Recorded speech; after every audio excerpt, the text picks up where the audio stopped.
level, don't be scared now. I'ma destroy you when I'm frozen, I can tear down. If you ain't tuned into the channel, keep your head down.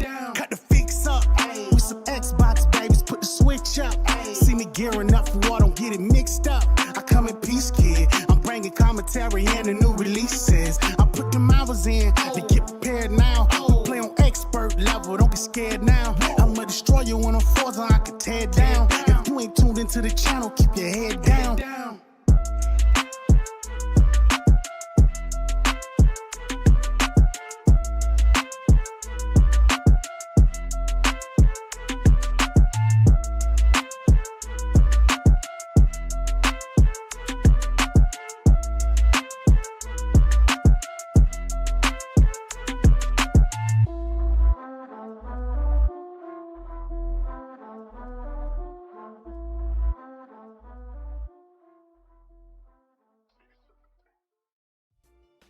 Here I am, baby.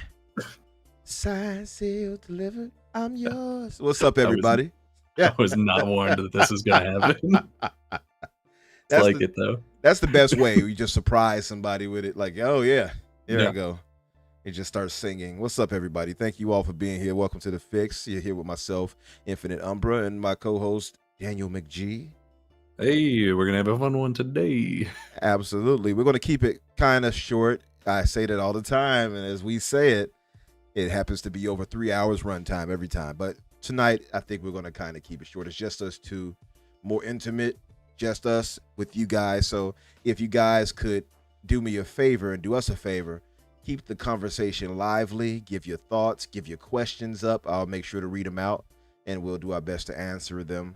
And yeah, let's just have some fun, guys. We're going to keep it kind of short. It won't take up too much of you guys' time. We're going to cover the biggest gaming news that we have right now, and it's a ton of different news. So we're going to do the news roundup, of course, and cover most of that. But I mean, we all know the main topic of the night is obviously Jim retiring Ryan. At first I had it titled Jim Lion retiring Ryan, but I was like, that's too much. That's too much. I don't want to be too mean. That's a couple too many syllables. Yeah, I didn't want to be too mean to the man. You know what I mean? So it is what it is. Thank you, Yodani, brother. He said he loves to handle tonight the podcast handline. Yeah, thank you. So yeah, Danny, what have you been up to, brother? What's going on with you? Man, so I'm just about done with Starfield. I've been playing a lot of that, but mostly, honestly, I've just been kind of grinding it out at work. It's been a rough couple weeks at work, actually. Yeah, so I had a sit down meeting with my boss, who I know isn't watching this, so I don't mind sharing the details of that. What if he happens just to tune in? I heard what you said. I'm so fired. Right. No, but because we were talking about, so my direct supervisor pretty much got promoted to go outside of the building. She's moving over to the warehouse and stuff, and she's doing a bunch. We're all very happy for her. But I'm moving into her position, sort of, in that my boss was like, "Hey, can you do all of your work and also all of her work, and then we won't pay you more?" And I was like, "What? You've got yourself a deal." And I was like, "Can there be a raise?" And he's like, "Well, you're almost at your 2 years, so you'll get a raise for that anyway." And I'm like, "Okay, but also I'm taking on a lot more responsibility. Can I maybe get a pay raise?" Right. Which is a bummer. And he's like, "Oh, well, you won't have to do all of the work because we're going to hire some part-time people to help out over the holidays." And I was like, "Okay, so I'm going to do all the work and also be a supervisor of these two new kids. Great. Cool. No new pay? Cool. Awesome. Love that." Right. I don't know. It was like, great. Ridiculous. Love this for me. Yeah, no, that doesn't sound good at all. Just to say, by the way, guys, I just shared a link in the chat, and you all can see it at the above, the head of the Fix logo above right there. This is the last week for Cure Cancer, and since we made the donation campaign for them for our own part here with the Fix, if you guys do want to donate anything and give anything to a righteous cause, please give whatever you can. You can see Party Animals here on the screen, by the way. Had a ball with this game. I mean, me and the fellas played this, felt like we were kids again, man. I tell you, we played hours of it, and I'm telling you, if you all have not given this game a chance yet, and you have some friends, then you know I'll just want to get together and have fun. This is the game to do it. But yes, if you guys want to donate anything, the link is there. It's also in the description. And you can see above the donation, what's the what widget, if you will. So feel free to donate if you can. And I know there has been some people who have taken advantage of people's generosity, as we found out on Twitter lately, unfortunately. So I can understand if people are skeptical, but I won't go too much into that. But yeah, but as far as Starfield though, Danny, where are you at now? Like as far as your rating, if you had to give it a rating, what do you feel yours would be? Because mine's changed, believe it or not. Yeah. So the biggest thing that's changed, God, it's so tough, right? Because obviously I had the big issue of I lost like 50 hours of gameplay, so like that's obviously impacting it negatively. But I am still really loving the game, right? Like I got to the end of the Ryujin storyline, and I think they pay that off really well. Like I'm not going to spoil anything about it, but the last maybe 2 missions of it are such a great like cap off for all of the espionage type stuff that you're doing in that storyline. I think it's a really fun use of like all the skills that you've learned during that time. I think it's really cool. That's pretty dope. That's the only one I haven't done, by the way. It's really good. I think so far it's probably my second favorite behind the Vanguard. I still like that one the best. I liked Vanguard. Yeah. I don't care for the Freestar Rangers one, but you get like a really good ship out of it, so I'm always going to do it because it's like, why would you not? Yep. And I haven't done Crimson Fleet, but so I've done 3 of the 4 faction quests, and then I'm almost done with the Constellation quest line, the main quest line. Okay. So I know all the twists and spoilers pretty much, but I haven't finished it quite yet. I think I have probably another, if I just do the faction quests and the main story, I think maybe like another 15 hours, and then I'll be into New Game Plus. But I'm enjoying it a lot so far. I think I'm at like maybe like a high 8 or a low 9. I'm somewhere in there. Okay. Where I'm really enjoying it, but every so often I'll still run into a bug. And I'm like, oh, am I gonna? Is my whole thing just gonna break again? That would suck. Can't wait. Yeah. So I'm just like living on borrowed time. It feels like. Yeah, that's terrible to feel that way. I mean, after you lost so much time, It's a bummer. I probably would have just stopped. Like, you know what? That'll be it for now. I'll come back to you. But yeah, I get it. But you know, it's interesting you say that because I was on a high 9, right? Yeah. Maybe inching toward a 9.5. But the more I played, and I put in 300 plus hours, probably at 320 now. So the more I put into it, the more I noticed flaws that I felt took the score down. And that's not to say that the game is bad, because the game is great. I still love the game. No, yeah, it's really good. You know, but I am a little different. At least I feel a little different rather than I did, I guess, 100 hours in, right? So for me, like you, the UC Vanguard, loved that faction mission. I thought that was really dope. It played into the horror aspects. I don't want to give too much away for people who hadn't played it, but it played into that so well. It was the closest I think the game does to giving you a more cinematic experience that Bethesda doesn't really give you. But that's that's the one. I mean, I haven't done Crimson Fleet yet, but that's the one that it seems like has the most change on the world, because you'll like go to other places and they're like, hey, this thing we learned, pretty spooky, huh? I agree. Yep. I agree with that. It seems the most connected to the world at large. I agree. Yeah. And I think I think they should have played more into that strength of that when it comes to missions, honestly, because I think the other factions don't really do that unless, and I'll give one for, you haven't done it yet, but the Crimson one, there is a long-lasting thing for that. So I won't give it away, but that one is a long-lasting, to be fair. And I enjoyed Crimson Fleet too, especially the last few missions, whatever. It was really, really good. But I think UC Vanguard had a particular nice theme about it, with the whole, like you said, the ramifications in the world, kind of the shock feature, like not shock, but surprise feature where like, oh wait, I didn't see that twist coming, right? Stuff like that. Yeah. And even a cinematic part where it had like the Terramorph when you first introduced to it, and it cinematically shows him killing off that other alien. Like, that was very cinematic, and I'm not quite used to that in Bethesda games. They don't really do that, like, to me. Like 100%. Yeah. The Londinian section of that storyline is probably my favorite like gameplay section of the game so far. Yeah. Because it's just really spooky and a lot of fun. Yep. Although the main storyline also has some really good missions to it as well.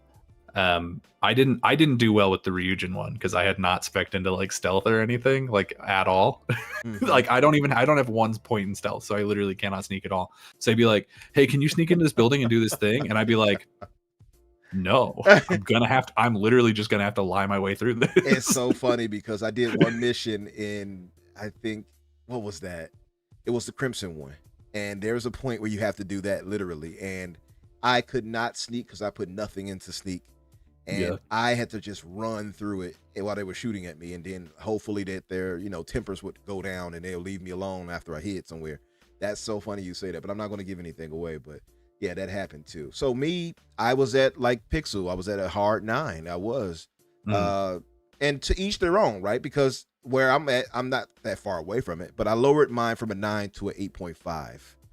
And the reason why for me, and it's not because I'm being overly critical of the game, because I have defended, if you talk to anybody who's talked with me, I have been on this game. Anybody who tried to, like I felt were being too spicy on the game, I had been on their ass. So there's been some real bad takes about this game. It has, and I feel like some people have been unfair to it, really unfair to it, honestly.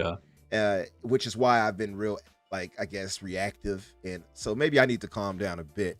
But but I feel like it's a solid 8.5 for me.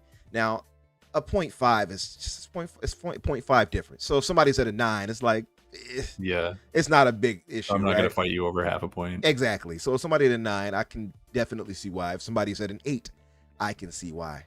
What I won't accept, though, in my head at least, is something like a 7 and below. I don't think that's fair. I think that's a little, and as bad as the game can be in some areas, I don't think it's 7 worthy. I still think it's at least an 8, right? So that's where I cut the line at. And the reason, if I had stopped playing after I lost my save, I probably would have given it a 7. And I would have at that point when you would have lost that much time, absolutely. Like, emotionally, I was at like a 7, maybe even a 6.5. I was livid. I was so mad. Man, I would have understood. My buddy Vinny, remember Vinny? Vinny had shared a clip where Bobby, that comedian, Bobby, the Asian guy. Oh, I was gonna say Moynihan. That is not the same guy. What's his name? Bobby. He played on Mad TV. I know what you're talking about. I don't know his name though. What is his name? You guys know him in the chat. It is Bobby. I'm going to try to refresh my memory. Give me a sec. Bobby Lee. So Bobby Lee had that issue kind of like you, where he was playing and lost a ton of hours, and he looked it up to see what would happen, and he found out he had to restart the game. And he said he was going through like a crisis where he was like screaming, like, no, like what happened? Like what happened? I was pissed. Yeah. Because I went to bed afterwards and I was like, wait, let me just try like one more fix. And I would get out of bed and I would go and try to do it. And I'd be like, nope, that didn't work. I'd go back to bed. Man. I was having a night. That's terrible. I mean, when I couldn't get my ROG Ally to work and sync my game up, I was ticked off. Imagine losing 50 hours of gameplay. No, that sucks. Yeah. Well, and since then, I don't know what happened exactly, but I uninstalled it and reinstalled it. And ever since I did that, every time I go to like load in for like a new play session, it'll say like, it'll pop up a thing where it's like syncing with cloud saves. And I'm like, is it just going to delete all of my saves? Like I'm worried every time. Yeah, no, I definitely get it. One thing I had noticed, I had like 20 plus saves to make sure I had something to go back to.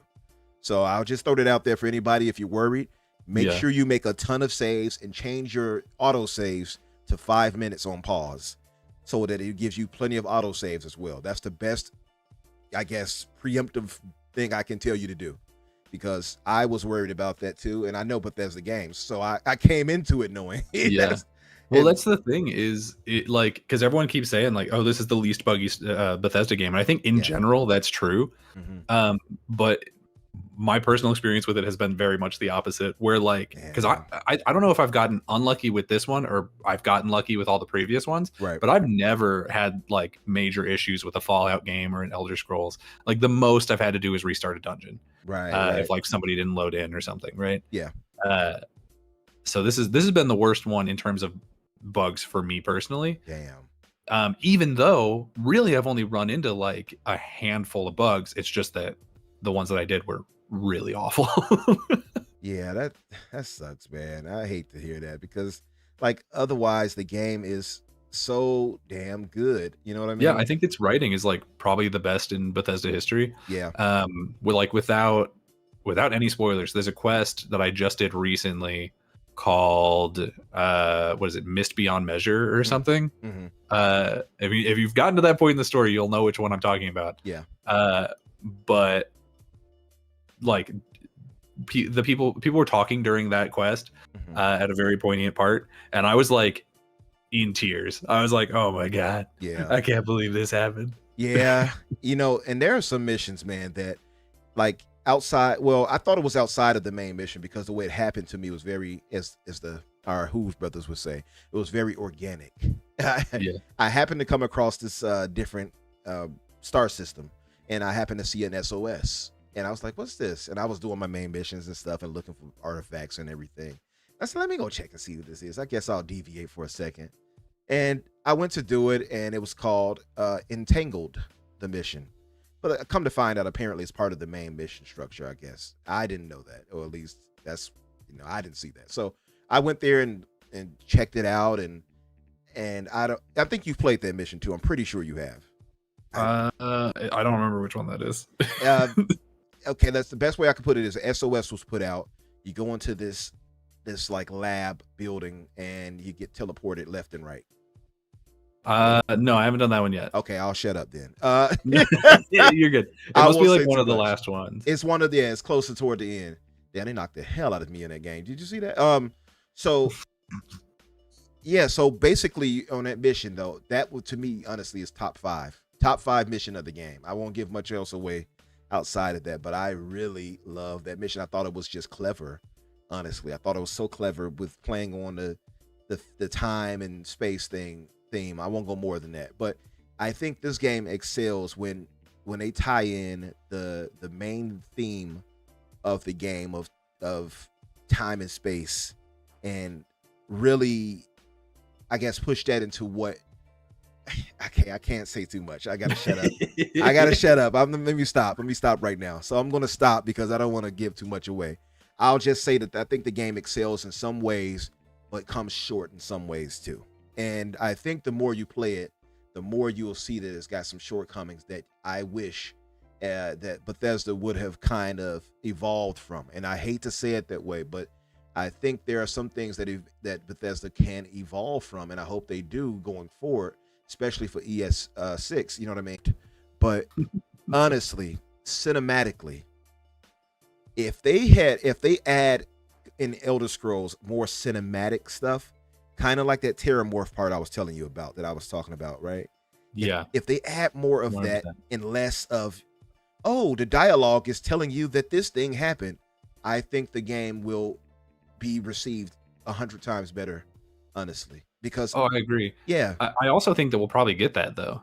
Like just looking at, because Elder Scrolls 6 theoretically is going to, I think the rumor is it's like Hammerfall or something. So it's going to be obviously a much smaller playground than all of Starfield. Right. And so I think that they're probably going to be able to focus in a lot more on like, these are the different factions. These are the big moments. This is what's going to happen. And I think if they put the same amount of like love and attention into it that they put into Starfield, just by nature of it being so scaled back, I think we should be golden. Like, yeah. I think it's going to be a big step up. I hope so, man.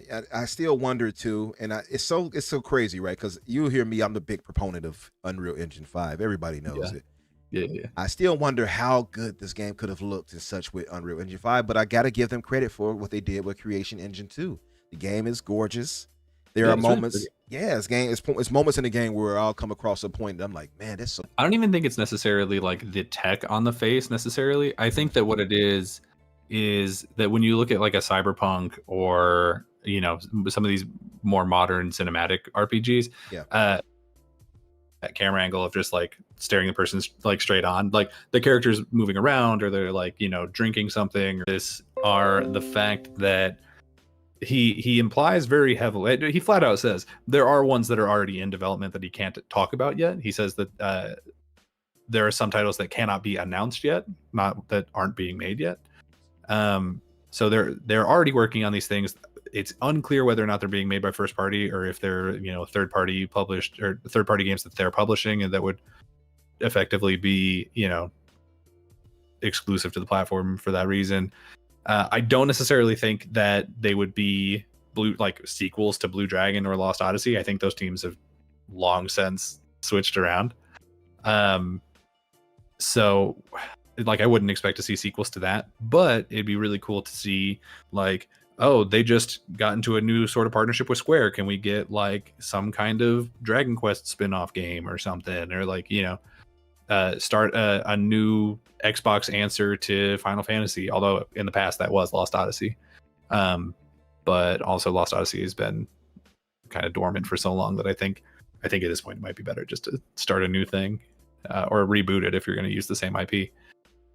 But it's really exciting. It's definitely something that we've been asking for a long time, and I hope we get it soon. What are you thinking? Yeah, I'm with you on that. I love that Microsoft has continued. We're in the green now, by the way, so it looks like it's thank you guys. Maybe says thumbs up. Yeah, thank you guys for sticking with us in the chat. It's OBS. Anyway, love you, OBS. Don't mess up on us again. I feel like if I start talking trash about it, it'll disconnect.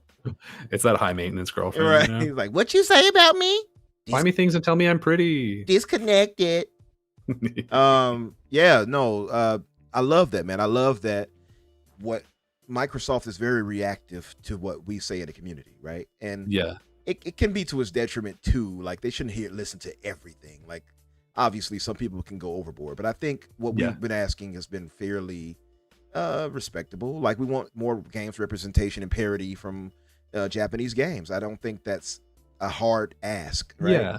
Well, and we know because there's something we already know that we're getting, right? So and this theoretically wouldn't include any of those. We know that Tango is still working on stuff, and the way he's talking about it, I don't think he's talking about that. And we also know obviously about Kojima's game, but that's already been announced, so he's not talking about that.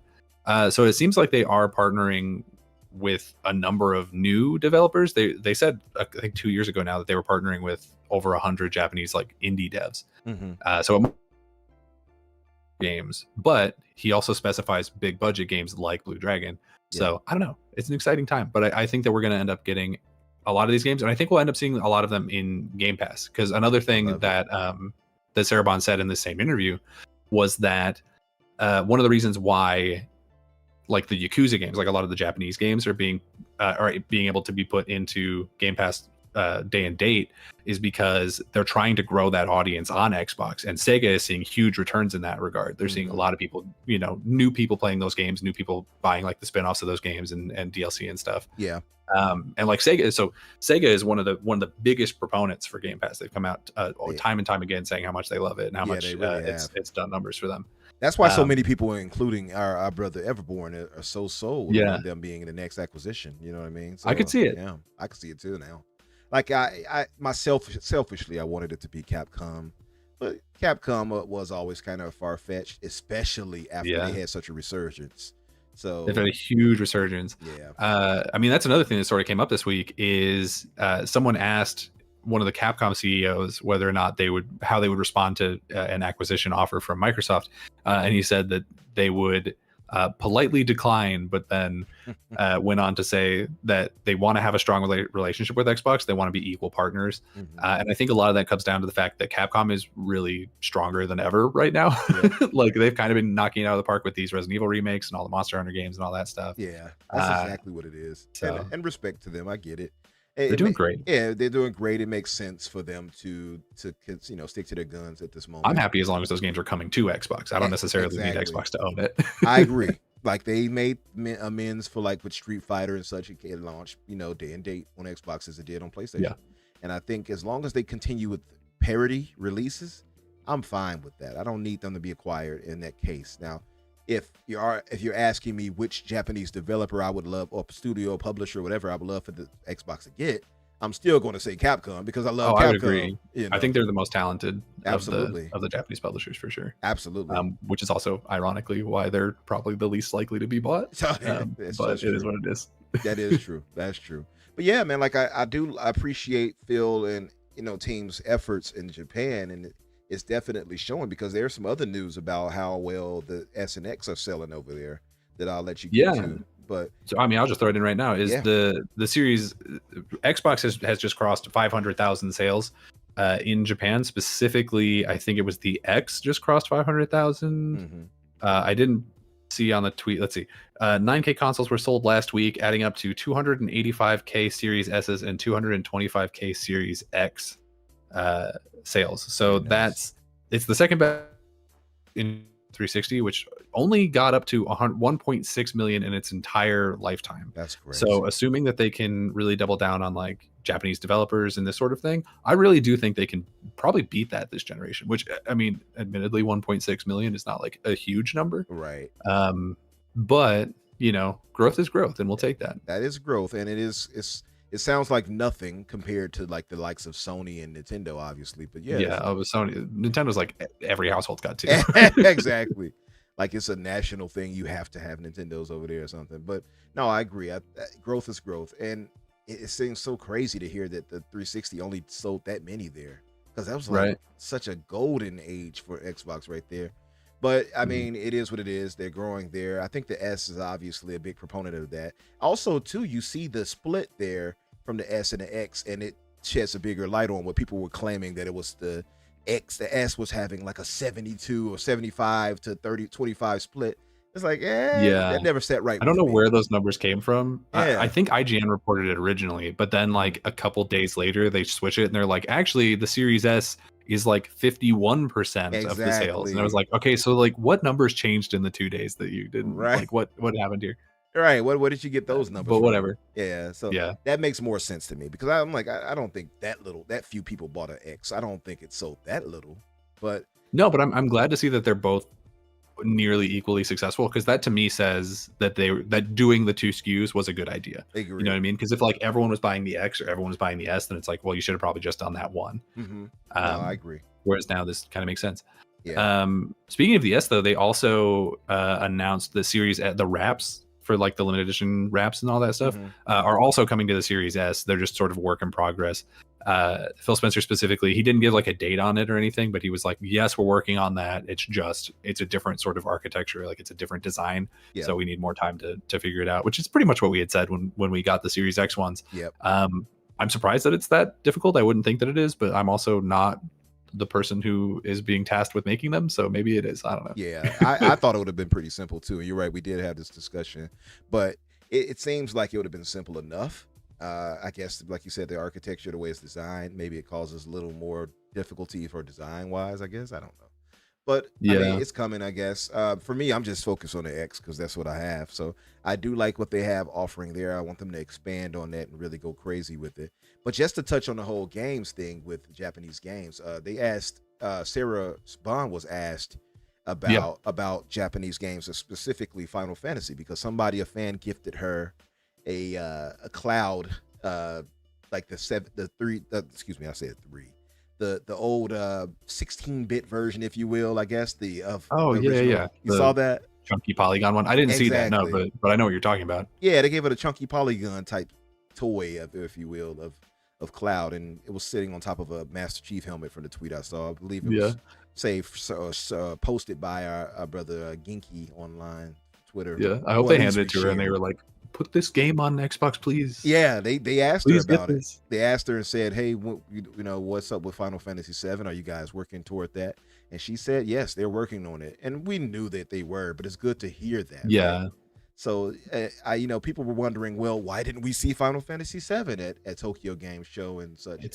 It did make me think too, but I think with the new director, or at least the new CEO taking over now, I think it's pretty clear from what his messaging and him actually being at the Tokyo Game Show for Xbox and a little video clip that their relationship is getting strengthened and that they're moving away from that exclusivity thing that they were doing with PlayStation all the time. So, well, I think that you have to, as a Japanese developer, because we talk about Xbox trying to break into Japan all the time, but another issue that we don't talk about is a lot of times Japanese publishers and game developers have difficulty breaking into the West in terms of like unit sales, right? Because like go back like 10 years and talk about like who's buying Dragon Quest, who's buying Monster Hunter, who's buying like Persona, right? Is like these were very niche games and now they're huge, right?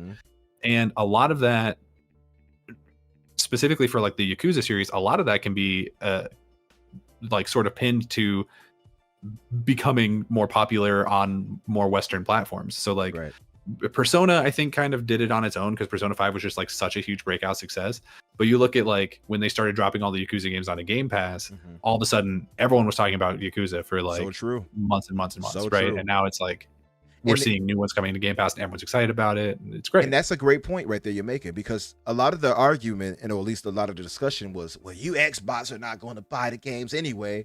And our rebuttal was always, well, they don't put the games there. How can they expect us to buy it? Yeah, like you don't establish a base here.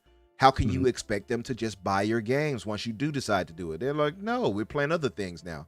So Yakuza, actually, you're right, Danny. That goes against that narrative, because the more we've seen Yakuza being put there, the Yakuza games, the more that base has grown on Xbox, where I've seen people talking about it all the time. All the time. So and Persona, but that's Persona too. that had started before then, but it's only been escalated by now. Like Persona 4 Golden is in there, and like you have more access to these things. And I see the argument of like, oh, but the people who are playing it in Game Pass aren't strictly speaking paying for it. And it's like, well, that's true. Xbox is paying the developers for it though, so they're still making money off of it. And then like in the future, like let's say Persona 6, which I strongly believe and sincerely hope that it will be launching day and date on Xbox. Same. When that does happen, now there'll be a bunch of people who have played the previous ones on Xbox through Game Pass, and they'll be like, "Oh, that's right. Like I played these previous ones and I liked them. I'm gonna buy this." You have to build that base for people to know that they care about those games to go out and buy them in the future, right? Yep. And I think that if you're this new CEO of Square Enix, you need to be looking at the success that Sega has been seeing doing this, and be like, "Oh, okay, well, we need more money because we reported on it a couple weeks ago. They're not doing hot in terms of financials, and just like every single thing is missing their expectations. And so if you can grow your base somewhere else, you need to take that shot. Absolutely agreed. And I think the success of the Yakuza series, and even Judgment, like Palpatine mentioned. By the way, I have to get to Judgment. I think I own both, but I haven't gotten to it yet, because those games, it's a very interesting thing about the Yakuza games. I love them, but those games are long as hell. They're very long. Yeah, I've only played, to answer Tryhard fan in the audience, I've only played Yakuza 0, Kiwami 2, and then back in like the PS3 days, I started, God, was it 4? What's the one where you play as the guy who's like a big bear guy that gets like framed for murder with rubber bullets? Whichever one that one is, I also started that one. Yeah, I believe that's 4. Yeah, because 3 still has you with Kiryu. Yeah, well, you still play as Kiryu in that one too. You just switch between like 4 different players. Oh, okay. See, I haven't gotten to 4 yet, so that's probably why I don't know. But I think 3, from what I've played, I know it's Kiryu for sure, because that's the last one I got to. Like you, I got into the Yakuza series. Well, not like you, but I got into the Yakuza series later when it got to Xbox, and because I knew of it, but I didn't know it would be like this until I actually played it on Xbox. And the Kiwami, I played 0. I think 0 was the first one I played, and then 0 is. Yeah. I mean, granted, I've only played 3.5 of them. 0 is probably my favorite one. I think that's common. I think a lot of people say 0 is like the best place to jump in, and is also one of the best ones. Yeah, it also confused me a little bit too. Like I'm like 0, Kiwami 2, 1, Kiwami 2. I'm like, wait a minute, which one do I do in order? It's really funny because it's like, well, it's called 0 because it's a prequel, but then also there's all the ones that are like, they're not canon to the storyline, I don't think, but there's like Ishin that's like back in the feudal Japan days, and it's like, okay, so that's like more of a prequel, but not really. It's not canon, but I don't know, dude. And then there's the zombie ones; those do exist also. The zombie ones. There's ones? I think 2. I think there's 2 zombie ones. I forget what they're called, but they were like PS3 or PSP, maybe even. Like they're old. Okay. Yeah. I like that they're bringing those back, like the Ishin, like they had that. They already had that type of game. The on like you said, the PlayStation 2 and 3, I believe, at that point. So coming back in the day, back in the day, I can't remember the character's name right now. What is his name? The other character you play as in 0, who's not Kiryu, Majima. Majima in the English version was voiced by Mark Hamill. What? Yeah, in the PS2 days, he was voiced by Mark Hamill. Oh, that's a W. That's a W. Yeah. I can only imagine how cool. I got to look that up now. Yeah, I got to look that up. That sounds cool. Yeah. It's really good. So The voice cast of Tryhard. Yakuza 1 on PS2. Tryhard says has it was no right. Yakuza. He says it was Yakuza 4 for the one you're talking about. The Gotcha. big guy. Oh, you're saying the zombie one was Dead Souls too. I'm glad Okay. we have a Yakuza fan in the Absolutely. in Thank the you, audience Tryhard. to answer these questions. Thanks, bud. But yeah, man. Going now to our Yakuza correspondent. In the Yes, you have to be our Yakuza correspondent from now on. But no, man, those I love that it's been a success for them, and even with Square, which is weird to me because of the whole Octopath thing. I remember them applauding Game Pass and the success that Octopath 1 had. So when Octopath 2 skipped the platform, I was confused. But at least that's being rectified now with the game coming to the platform. Oh, and by the way, because there was some consternation, if you will, about it coming to Game Pass or not. It has been clarified. It is not coming to Game Pass Part 2, but at least not day and date. It'll probably be in there eventually. Exactly. So just so everybody will know, it's not coming directly to Game Pass. It might eventually go to it, but it's not launching into it, which is fine. And I can personally vouch. I knocked the hell out of that gorilla with that nunchuck just now. I can personally vouch for Octopath Traveler. I loved that game. I'm not the biggest turn-based fan. I'm really not. And I put 250 plus hours into that game. It just has an old school flair. The music is beautiful. I like the characters, the world building and everything like that. I'm sure there are some RPG heads that have played much better. But for me, who don't really play those type of turn-based things, it was really dope for me. So I would definitely highly encourage people to play Part 1 and get that and try out Part 2 when it comes to Xbox next year, early next year. So, but yeah, I know we have to move on, but I just want to say that I am glad that Xbox is really putting in an effort when it comes to expanding the marketing and just in general games for in the Asian territories and such like that. I think it's a lot of work. Smart thing to do. It's a lot of work. Yeah, they're doing a lot of work over in Japan that's really being appreciated, not just by me as a Japanese game fan, but also by the Japanese audience. Like we've been seeing, like they're doing fan events over there now, and they're not huge. Like there's like a couple hundred people showing up, like it's nothing. But like that base is growing. You know what I mean? Yeah. And I think that's really important. I think the more games that they make for that audience, the better it's going to get, and we're just going to see these numbers continue to increase. I'm really happy with the work that they've been doing. Yeah, definitely. And like you said, like the whole Persona series, like try hard. I have to get on that too soon. So start with 3.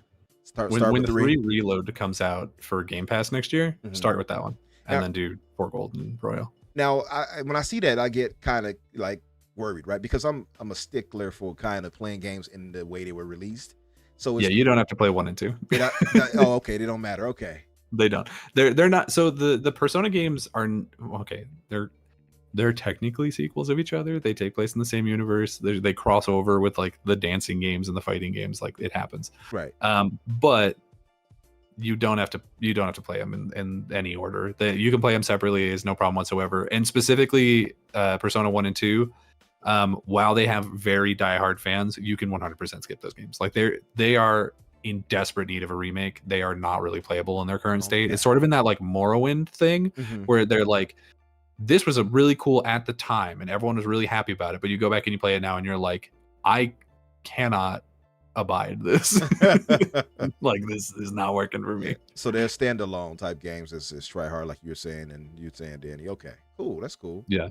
All right, yeah, I'll do that. I do want to get into it. You know, the beautiful thing, me having a ROG Ally, I can play it on the go. So those types of games will work perfectly on it. Yeah, those are the perfect games for a mobile thing. Yeah, I'll definitely try it. I actually put on Liza P on a ROG and took off of Starfield off of it because I didn't need to. I finished it. I'm on New Game Plus on the Xbox. I can just play it at home and play other games on the go. But yeah, to move on, because we've been on this discussion for a minute. And shout out again to everybody in chat. If you all have not done so, please hit the like button for us, please. And share it out if you would be so kind on social media. You can go to my page on Twitter and you can find it there and just share it out.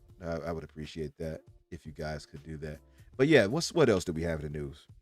So we still got a couple more news stories coming out of Japan specifically. Is in a different interview, Phil Spencer and Sarah Bond were on like a panel, which by the way, I love that that's like the dynamic duo of Xbox now, because they work so well together, and they're both really great at like PR speak. Like they're really good at not lying, but also not like giving too much away or Right. saying things that are like gonna upset people. Yeah. They're great.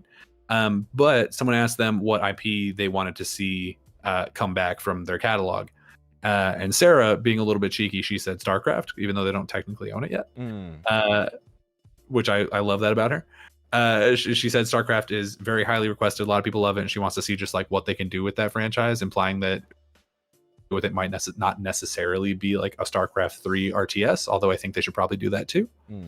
And Phil said, for I think the third time in history, he said, I really want to do Mech Assault, but he also doubled down on the fact that they're not currently working on any Mech Assault stuff. So if we do get something Mech Assault, it's going to be a minute. Yeah, the Mech Assault will be a minute. I'm not the biggest mech type fan, although I do want to get into Armored Core 6. Armored Core looks really good. Yeah, I've heard nothing but positives from it. My buddy Kiryu is heavy on it, and my other brother Dogpool who beat it, and they loved it. So I do want to play it. It's just we're in a point, man. We have an overabundance of great games. There's so much. Yeah, I still need to do Lies of P, and I want to do Baldur's Gate, but like I guess I'll wait for that to come to Xbox because apparently it's coming this year. Yep. It's just there's so much, and so many of them are so long. Yeah, exactly. So that's the problem. We got too many games, too little time. That's the problem where we're at right now. But yeah, what else did we have? Not Xbox Japan news, but still Japan news. Hideki Kamiya is leaving Platinum Games. They leave on their Twitter page or X page, whatever. We regret to announce that Hideki Kamiya will be leaving Platinum Games on October 12th, so pretty soon. We are truly grateful for his creative ideas, leadership, and contributions to the growth of Platinum Games from our startup to this very day. We believe that he will continue to succeed in his future endeavors as a game creator. We're looking forward to seeing the game industry grow into a better place with him in it, and we wish him all the best for the future. So they don't really say a ton, but I do want to point out the original founders of Platinum Games, two of them, the major ones, were Hideki Kamiya and what's his name, Shinji Mikami, previously of Tango Gameworks, and they both now left. Yeah. So it's like, I wonder if they're gonna like team back up, or are they still friends? What's the relationship? Are we starting a new team? That would be interesting. I almost feel like if that doesn't happen, because this is a tinfoil hattery discussion part, so we're gonna have some tinfoil hattery discussion, especially with coming up with Jim Ryan. So I wonder about that too. My thinking is I'm wondering if Kamiya will pop up at Capcom again. Now the problem with Kamiya is that he's made a lot of enemies, and I say that in the lightest of ways. He's really good at making games and really bad at making friends. Yeah. He's a great video game maker, and terribly socially terrible. But yeah, man, the man has said some terrible things that people have taken as racist and such, and I get why they feel that way. Calling people cockroaches and all that if they don't speak in Japanese like he told them to, stuff like that, blocking people. I have a story where I spoke with Special Nick and we were talking, and Special Nick, I said, because we had him on the Xbox Infinite at one point. We were talking with him, and he was like, because Nick is just so laid back, and Nick was just trying to be helpful. Kamiya said, hey, I'm trying to get this Forza blah blah blah, something like that. I think it was Forza Motorsport something, or Forza maybe 4 or 5, I forgot. And Kamiya asked, hey, I'm trying to do this and I don't know how to blah blah blah, Xbox such and such and such. He was mad. He was kind of frustrated, it wasn't working. And so Nick was being kind and said, hey, I have an extra code, here you go. And Kamiya blocked him. I can't believe he got blocked by Kamiya for trying to give him a gift. Right. And I'm like, wait a minute. Why did he block you? And he's like, I don't know. But that was one of the funniest ones. You got to have Nick I got to have Nick come through here one day to have him tell it. Because it's always funnier coming from the person it happened to. But I can't remember all the exact details. I just remember that he shared the tweet. And I saw it. And he did ask, how do you do this? And he shared it trying to be nice. And he was like, block you go. So that had me rolling. But that dude is something else, man. And a lot of people don't care for him. I know, like, Risk It despises him. You know what I mean? And I get why people feel that way. And like I said, he has a reputation where he comes off as not only abrasive, but some people have taken it as racist, or at least maybe xenophobic, maybe. I don't know. So I think he has some ways to go on correcting his personality, at least how he presents himself to the world, because it could come back to hurt them. And I wonder if, because of his abrasiveness, if that's hurt the studio in a way. You know what I mean? If that's hurt their chances of working with certain places, because we all know what they did with Microsoft, and we know that that relationship has been strained because of what they pulled. And Microsoft took that on their chest and took it on the chin. So I wouldn't have. I'd have been like, oh, that wasn't us. They stole from us and they made other games and didn't get, use our money right. I would have told them what it was. But Microsoft kept that and took the blame for that, really. And so I think Platinum Games has a strained kind of thing going on with Microsoft in general. And I wonder if Kamiya's personality has hurt them with other people, with other platforms. I wonder.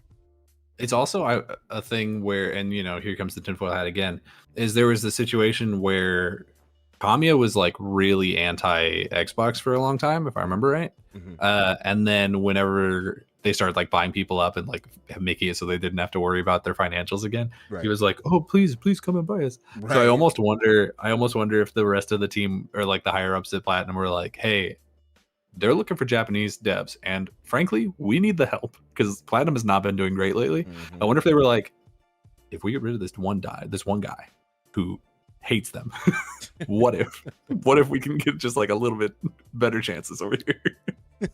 Yeah, that's something.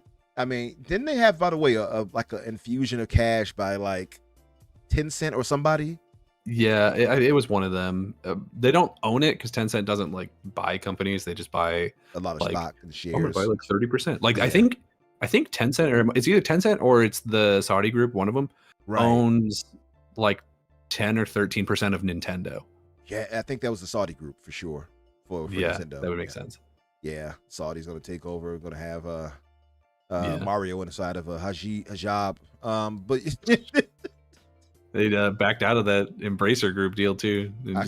They're causing a lot of problems in the games industry, and they've barely even touched it. Yeah, that's it's kind of worrisome just because we don't know what their intents will be. Like people rag on Microsoft, but I'm like, you all talk about Microsoft. I would much rather. Oh yeah, like I'm also not huge on consolidation, but the thing that people and we're a little off topic now, but whatever, is the thing that people always forget about when we're talking about Xbox buying things is like, we know for a fact that there's other bigger companies that are trying to break into the game space, people who could very easily buy a Sony or buy a Nintendo, whether they want to be bought or not, like people who have that kind of money.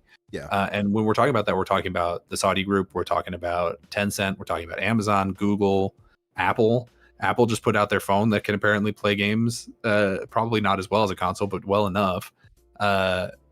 So like that's kind of spooky for the games industry. Like that's going to shake some stuff up. And then like, what if Apple's like, hey, we also want to buy developers to make games to run on our iPhone that run exclusively on the iPhone, maybe even. And they're like, we're just going to buy up Ubisoft real fast. We're just going to buy up EA real fast because they have the money to do that. And Ubisoft needs the money. EA could use the money. Like they're not doing super great right now. Yeah. So like, the games industry is going to be changed dramatically in the next 5 to 10 years. And I think the thing that people don't want to admit is that Microsoft buying up a team right now is the best bet of that team being more or less unchanged. So true. People talk about, like, there was this big fuss. I don't know if you saw it, but there was a big fuss on Twitter where they were like, Microsoft doesn't care about games preservation. It's like, what?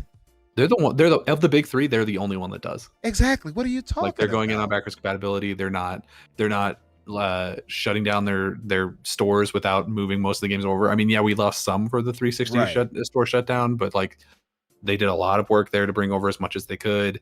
I also think they're the least. Well, actually, no. I think they're the second least likely to get rid of physical games behind Nintendo, because Nintendo just found out the internet existed like yesterday, so they're probably not ready to move on to digital yet. Right.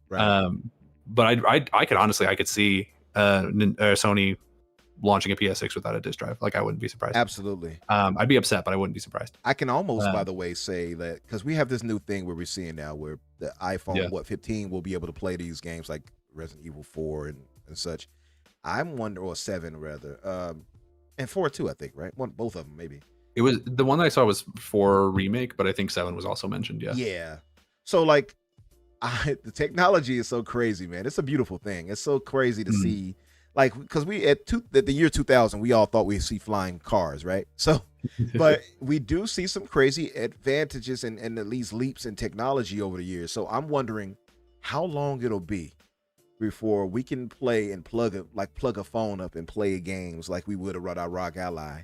Like, because the chips will be downsized at that point and small enough to put into a phone. Yeah. And, you know, well, because that's the thing that we saw with the when they were showing off the iPhone 15 is they plugged it into a TV and then just like basically streamed it from the, like, they used the phone basically as a console. Yeah, that was streamed. They put it onto the TV, and like it was a lower resolution and it was running at a lower frame rate, and it was undeniably a worse way to play that game, but it was a way to play that game. Yeah. And it's being played on a device that a lot of people are going to buy anyway. Yeah, it's true.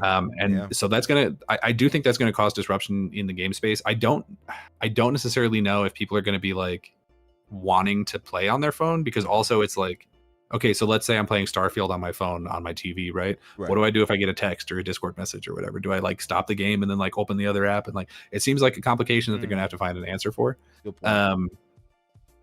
So I don't know. It seems like it's not the best way to do it, but people will do it. Maybe they'll give you options where you could put the phone to do not disturb or something during that. You have to, yeah. Yeah, so maybe something like that will prevent it. Maybe like or you could turn it off or on, and if your phone does ring, it'll stop and pause your game. Maybe something like that. But I like where they're going with it. You know what I mean? Like I'm a big Galaxy fan, so I have the Samsung Galaxy, and I've been in that family line for past 10 years now with Galaxy. So I prefer Android and I prefer Galaxies because Samsung is just top notch.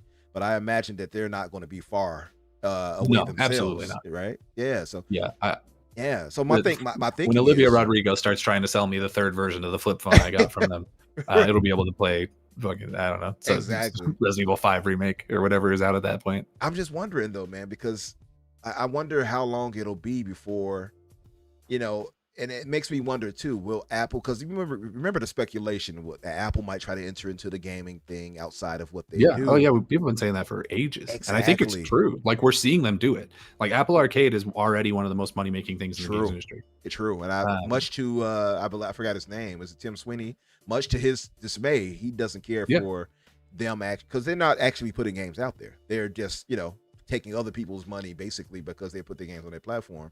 It is what it is. It's a business, right? But I get where he's coming from with it. But imagine that it comes true where they actually do acquire a PlayStation or something like that.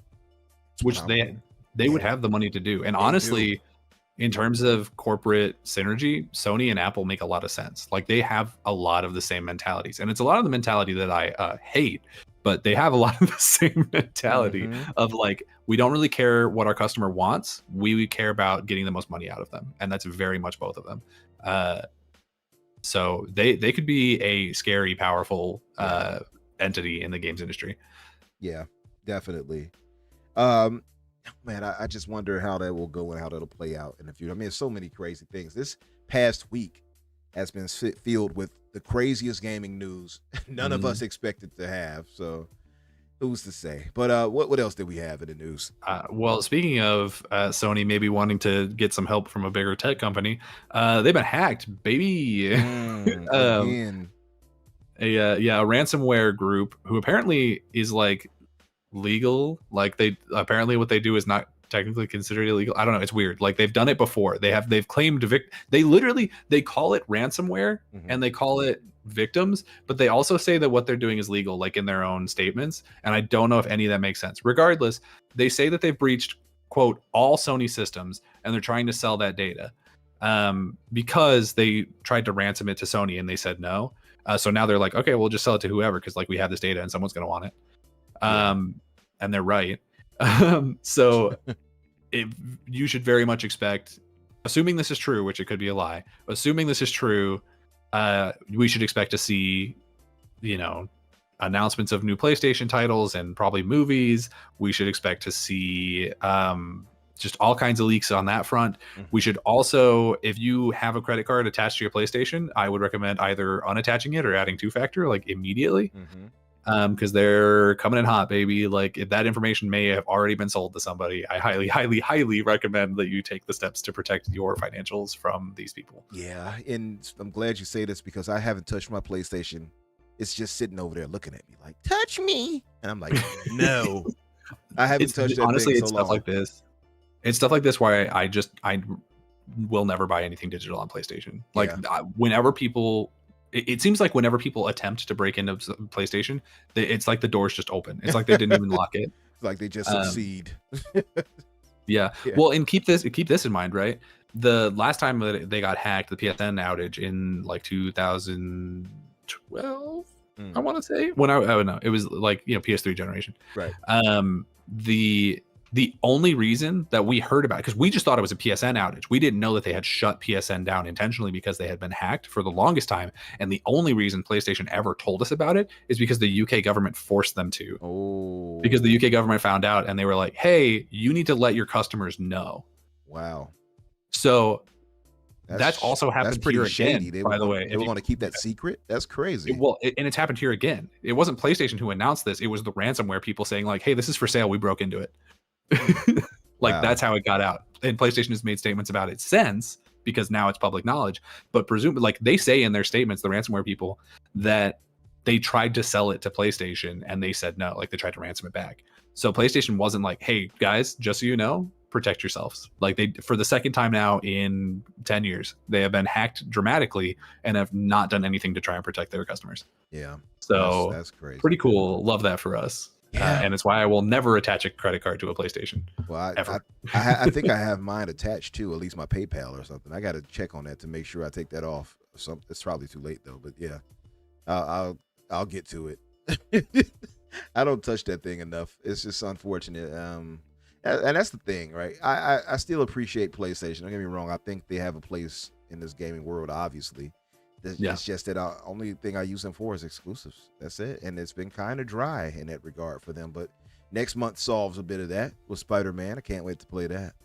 But what else did we have in the news? Because that Sony, outside of Sony having this big leak and being hacked, Sony's having a week, dude. They are.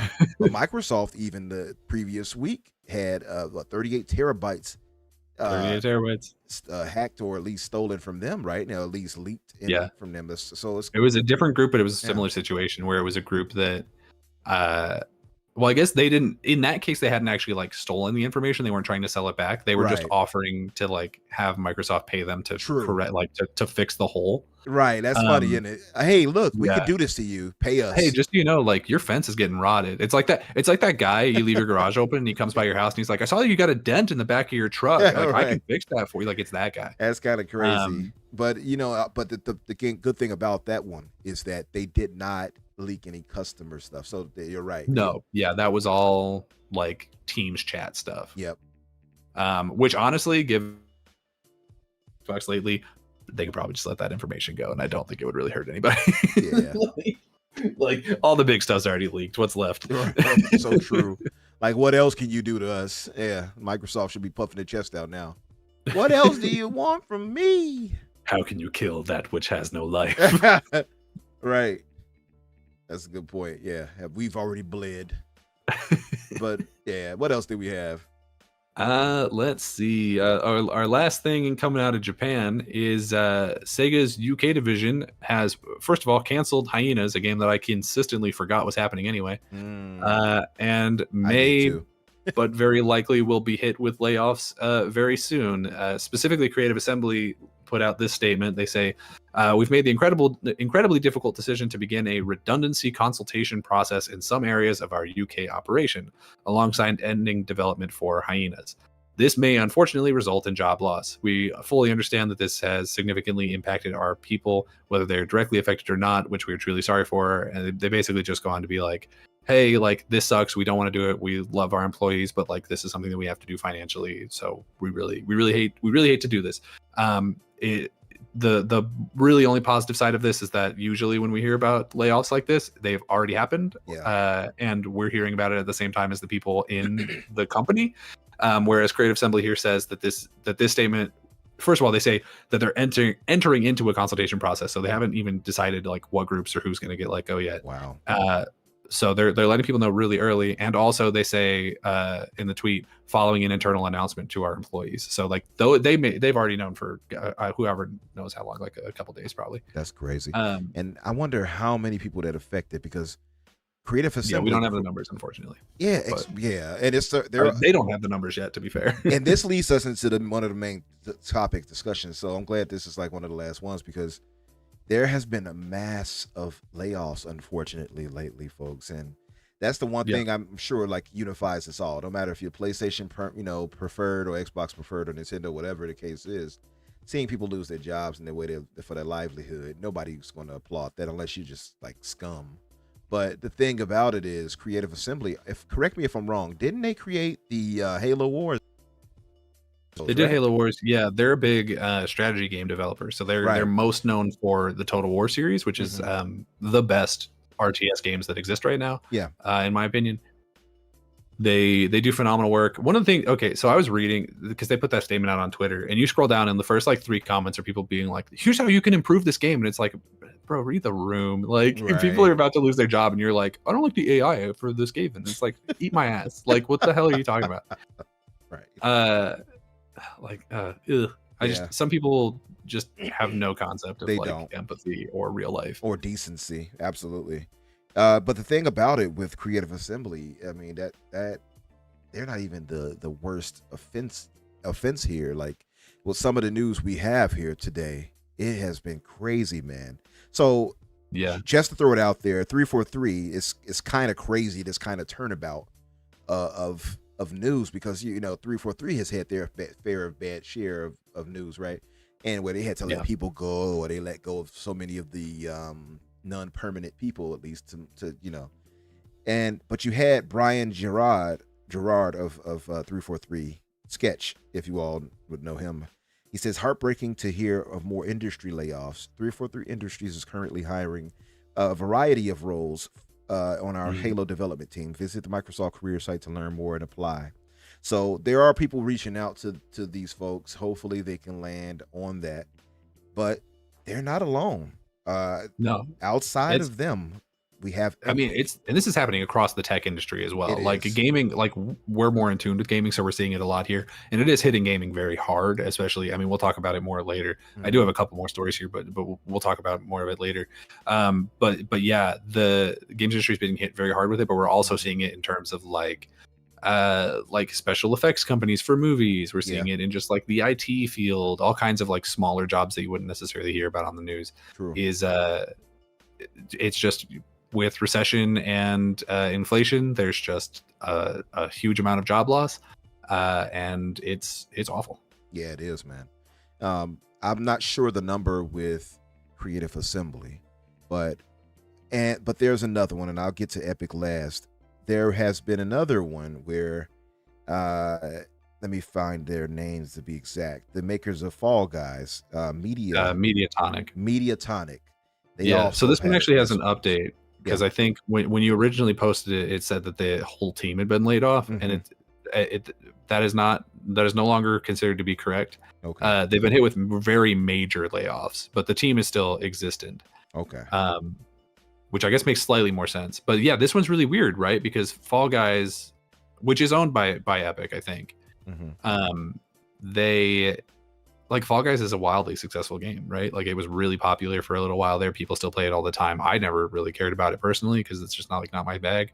But there's no way that it wasn't making money. Like you look at that game and you're like, the development cost on this could not have been as high as like most games, but it's definitely making more money than most games. So I'm shocked. I'm genuinely shocked that Epic was like, yeah, we're going to basically shut this team down. Yeah, it's crazy. That's man. insane. Yeah, and to Epic, going back to them, I mean, their cuts for them reported by Steven Totillo on Twitter. He says Epic cuts about 870 workers laid off. Sheesh. Another 250 exiting via divestiture of Bandcamp and spinoff of Super Awesome.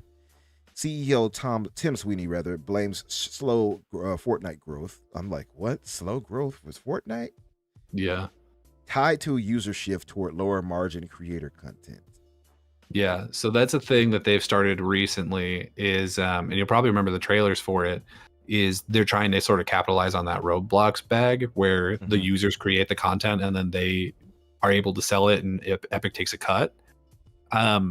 Is a lot of people playing Fortnite these days are playing those modes because creator content is, you know, a never-ending pool of content for people to dive into. And so they were like, we're going to make a lot of money off of this, but then they have to give a cut to the people who actually made it, like legally. So they were, I think, expecting to make, clearly they were expecting to make more money off of it, but it's crazy to hear that about Fortnite, right? Because it's like they must have just blown up their teams for Fortnite to a ridiculous measure. And then when that growth started to slow down, they're like, shit, dude, like we can't afford these people anymore. Yeah. Like what's going on? So that sucks. Cause like, as far as I'm aware, like Fortnite is still incredibly popular. Like I think it's still the most played game pretty much everywhere. And then like Fall Guys is right up there too. So I am, and I think they also own, doesn't Epic also own Rocket League? Like they have these really big, like super popular streamer games. I think so. Yeah. Wow. And it's so to go further into detail, Jason Schreier, everybody's favorite, he also reported on it that with Epic Games that they're laying off a whopping 16% of employees. So around 900 people. Yeah. I'm just so surprised to hear this coming specifically from Epic, right? And because they have some of the most money-making games in the industry right now between Fortnite and Fall Guys and potentially Rocket League if they do in fact own that. I think they do, but who knows? Yeah. I've been wrong before, and God willing, I'll be wrong again. But on top of that, they also own Unreal, which, especially given Unity's recent bed shitting, is like the most popular engine in the creation. So true. So it's like, how is Epic having to lay off over 1,000 employees? Because it's 870 workers laid off, 250 exiting via divestiture. So we're over 1,000 people gone from the company. So like, how, dude? Like literally how?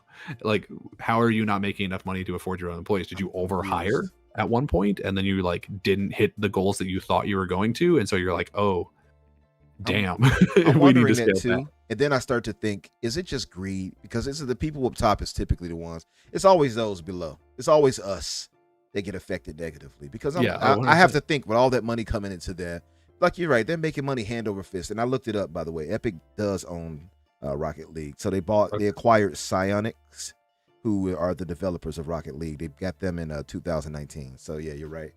And you know they're making money hand over fist, especially with all the microtransactions going on in that game.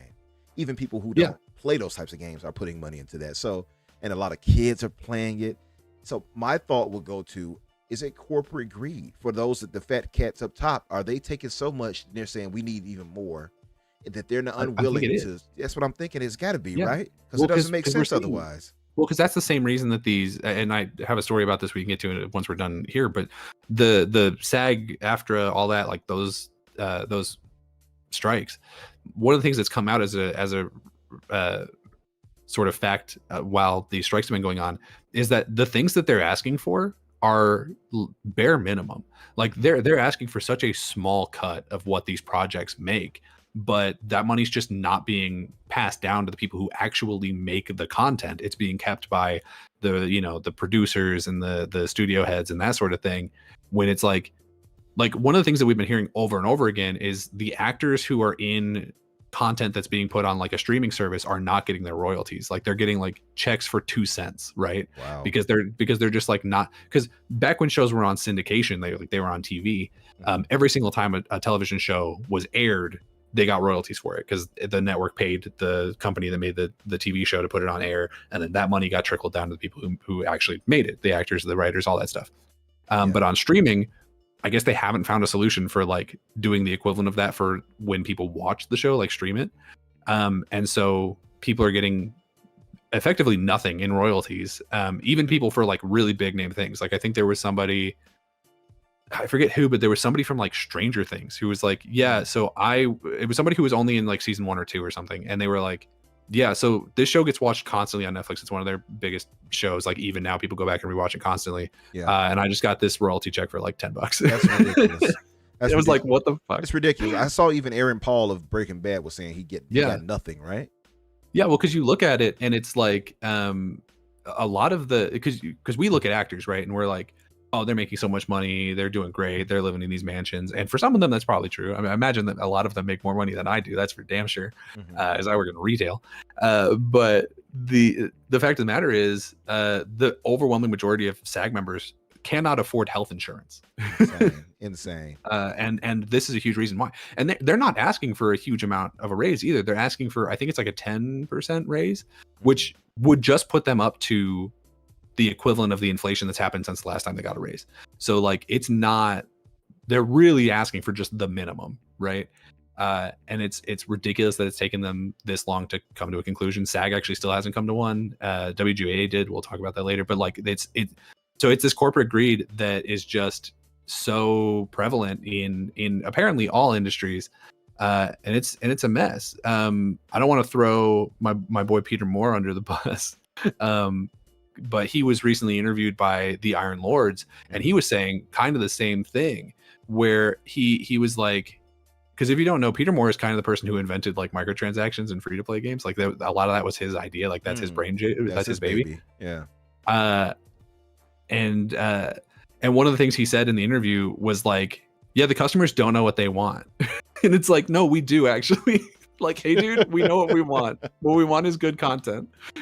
And we're willing to pay for that content. But hey, no, that's fine. Yeah. What's up, C Money, brother?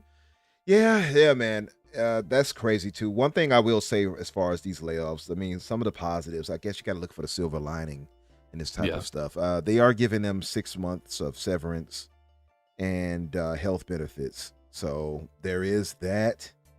But I mean, it's just unfortunate, man. And I think we're in a bad time in society in general. I think just cost of living is so ridiculous in America. It's just unfortunate all around. I just hope these guys can land on their feet. I mean, the talented people. Yeah. It's a lot of people, and unfortunately, probably a lot of them will land outside of the games industry, just because that's where they're gonna they have 6 months to find a job. A lot of them are probably just gonna take whatever job they can get. Yeah, and a lot of that's gonna be like in banking or cybersecurity or whatever. Yeah, that's a good point. So, I don't think about it that way. That's a fair point. So there's a lot of talent that's just going to be left. This is going to not be in the games industry, and this is another reason why consolidation, while scary, is maybe not the worst idea. Yeah, definitely. We do have to move on because we're kind of getting toward the end, and we're going to move to the main topic. And it's interesting because I'm looking at a Paul Tassi tweet, and he says, "I fundamentally believe the live service bubble is starting to burst." And that goes to one of the tinfoil hattery thoughts I have concerning our boy Jimbo here. Jimbo dead. Jim Lyon, retiring Ryan. And all love to Jim. 30 years in the game with PlayStation, nearly 30 years at least. You know, there has been some thought on just how much he meant to PlayStation and what he brought to the table. And I know you have some thoughts on that I do want to go to you for, because 100%. After I thought on it, I was like, I think Danny's right. I had to think on it. Yeah, I was like, because I'm like, what did he do versus what shot? Because I relate it to politics, and I don't want to get too political. What's up, Doodle? And I relate it to politics because a lot of times you will see somebody like a Trump, for instance. Just to throw it out there. No, not going to go too far with it, folks. I don't care where you land, but Trump, for instance, would get praised for, he created these jobs. It was like, no, actually he didn't. He didn't create any policies. That was done off the previous administration, right? And it happens both ways, right? It does. Like if a terrible person was there first, then the person who comes in will get blamed. Like I think like George W. Bush wasn't a great president, but I think he also got blamed for like 9/11 and Katrina. And it's like, my man did not make a hurricane. I'm sorry. Right. But yeah, like a lot of the things that they get blamed for, especially in the first like couple of years, is just carryover, or they get praised for, or either way, is carryover from the previous administration. And I think a lot of that is applicable to little boy Jimmy's time on PlayStation.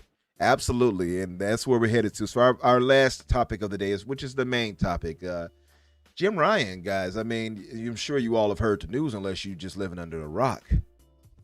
Bushido says Trump MAGA 2024. He's all the way MAGA, all right. Thank you for telling us to avoid you in person. No, seriously.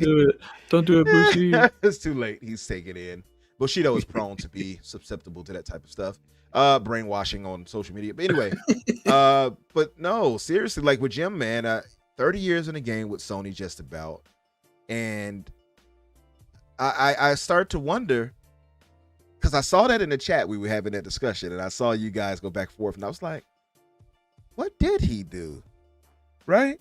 And I had to look and say, when did he start as head of Sony as far as the PlayStation division? It was And that was 2019. 2019. April 1st, on it, ironically. April Fool's Day. April Fool's Day, little Jimmy boy came rolling in with his bow tie. Don't that about beat all. Don't that about beat all. 2019. So he's only been the head for 4 years of PlayStation. Yeah. So, Danny, I'm going to go to you because I want to go ahead and let you cook on it, because I was going to say it, but I'm like, you made that point, and I'm like, no, I think Danny is right. So, to give love, I want to give him love first, right? All love to Jim Ryan.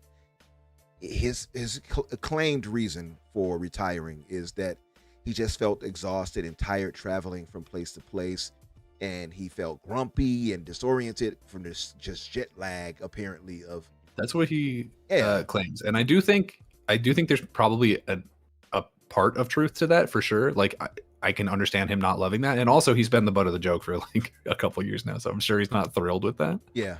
So like I agree that that's probably true. I just think it's not why he was probably fired or retired or whatever. That's what I'm thinking too. That's what I'm thinking too, because it just come out of nowhere suddenly. And when I feel like when things like that happen, and by the way, PlayStation has a history of that, because much like Jim Ryan, his predecessor just up and just disappeared, and Jim Ryan is head now. Can we talk about how Sean Layden left the company and we didn't even get a statement about it? Exactly. Like I think they maybe tweeted about it, like, but it was just like he's no longer with the company. There was no blog post, there was nothing. Like it was literally just we woke up and he was gone. Very unceremonious. Like, guys, we left the window open and Sean Layden got out. Like that's what it felt like. And then this time, Jim Ryan is retiring or being asked to leave or whatever, and we get all this like fanfare and like there's this whole blog post and like they're putting all this content, and it's like, bro, what? Mm-hmm. Exactly. And there's one guy who put your company on top, and it was not Jim. Exactly. And they have this history, PlayStation, where there's unceremonious exits. So I wonder, tinfoil hattery wise, was Jim, did he retire, or was he simply retired? Did he volunteer, or was it involuntary? That's what I'm wondering. But to go to you, Danny, what's your thoughts on Jimmy as far as his tenure there, and what do you think he really brought to PlayStation, and what do you think he did not that he's getting credit for? To steal the words of Forrest Whitaker in Star Wars, I think what he brought were lies, deception. I genuinely don't. I cannot think of a single thing that he implemented that would have improved PlayStation in any meaningful way. Maybe financially, like switching, like his thing to switch over 60% of the thing to live services would have probably made them more money than their single player games. But would people have been happy with it? No, I don't think so. Yeah. So hopefully that gets repealed. But yeah, so he sort of caught a lot of praise early on, where it was like, look at all these games that he's putting on. It's like, no, those would have been greenlit during the Sean Layden era. Like those would have been games that were in the works before. These would have been processes that were put in place long before him. I genuinely think Jim Ryan is probably the worst PlayStation head we've ever had. He's definitely worse than Sean Layden. He's almost certainly worse than Jack Tretton. And Kasserai was like not great on the like public facing side of it, but like that man literally started PlayStation. Like he's done some things right. So yeah, Jim Ryan is definitely on the bottom of the bottom of the rung, if you will. Bottom of the rungs, for CEOs of PlayStation. Because as far as I'm aware, the only things that he implemented would have been the like business decisions during the PS5 era, and pretty much all of those have been universally panned. We're talking about price hikes, we're talking about live service change, we're talking about changing up PSN and making it somehow even worse than it was before. So true. Also, of course, the games as a service titles. Like is this whole situation where because I think he was on the right track with that, to be fair. Like, I do think that they definitely need like more multiplayer games in their catalog. That's something we've been saying forever, and games as a service, fits that bill, right? And it makes sense financially because those games tend to make more money than single player games. But for him to be like, hey, in the next 3 years, we're gonna our single player catalog and studio party or first party team, and we're gonna swap 60% of that to be games as a service titles. And I know everyone was like, oh no, it was gonna be, they were gonna acquire things so that there were 60% more, and that would have been the live service team side of it. And like, that's objectively not true, and we know that that's not true because we've already heard that they're doing it with Horizon. We know that they were at least attempting to do it over at Naughty Dog. I have to assume they were doing it over at Bend because like we heard rumblings of that. So there definitely were a lot of their first party teams that had made very successful content. Even like a Ghost of Tsushima had their Legends mode, which was popular, maybe not successful, but popular. So there was a lot of just like, hey, I know that we've built our audience on single player, like HBO high quality, like narrative based games. But what we're going to do now is we're just going to completely flip this pancake on its head and change every single thing of our identity overnight. And that didn't respond well. Like,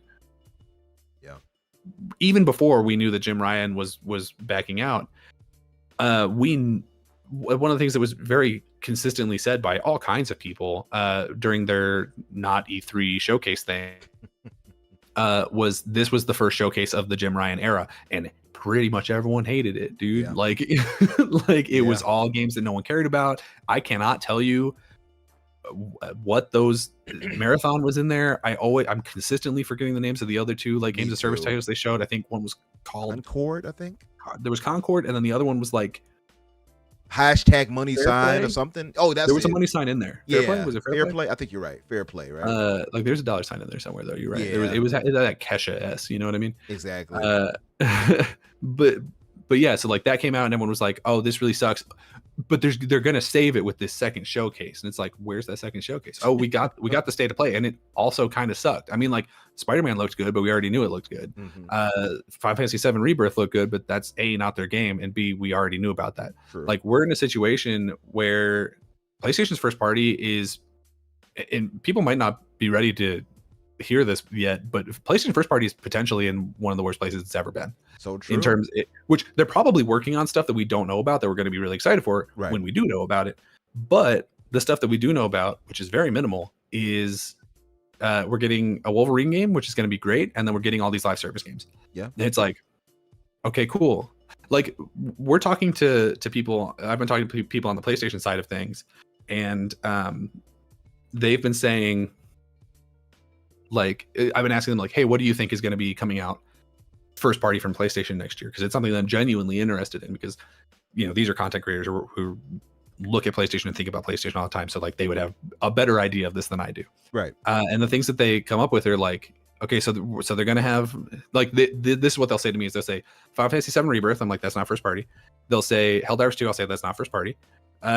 They'll say Wolverine, and I'm like, that's definitely not coming out next year. And then let's like say Ghost of Tsushima 2, and I'm like, that's not even announced, homie. Like that is not. Yeah, you that is well not happening. Yeah, at least 2 or 3 years for that one.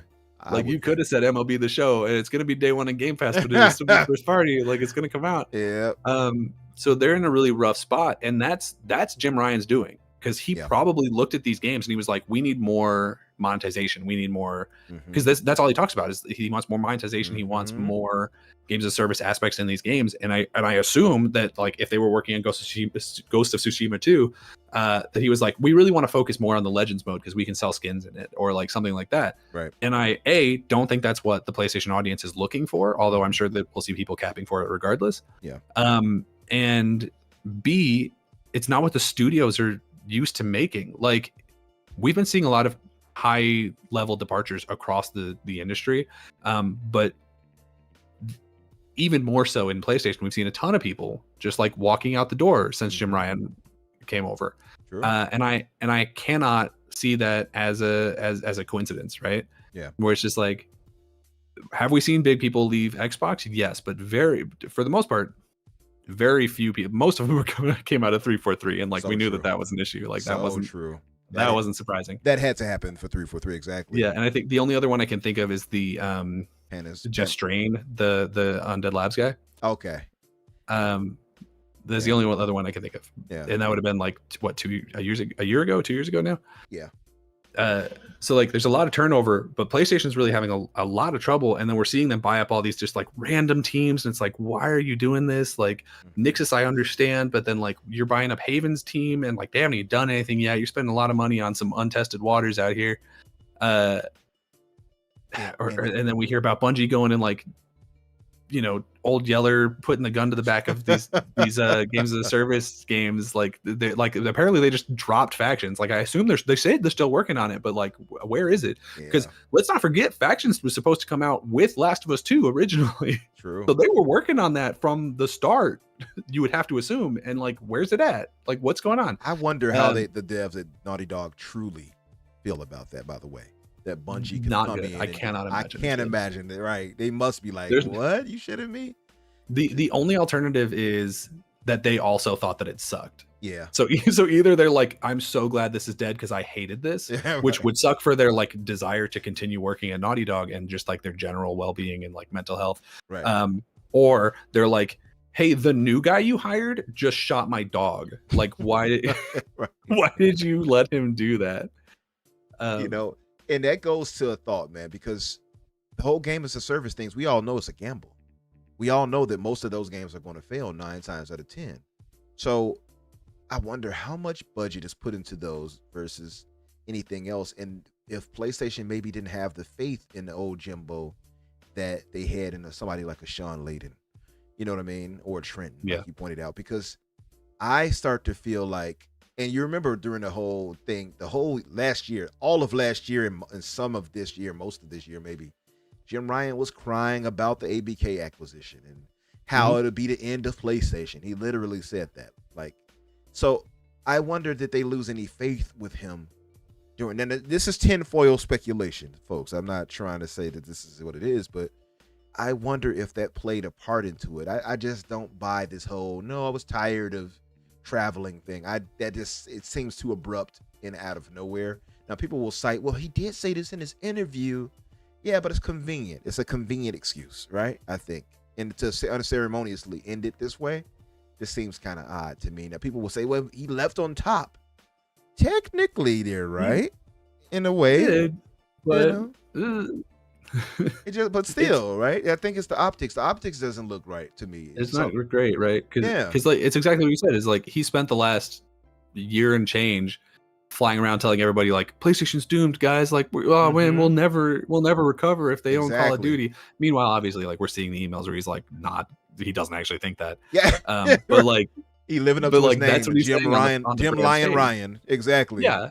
He's flying around to all these different countries and stuff and being like, oh man, PlayStation's doomed, guys. Oh geez, Rick. Right.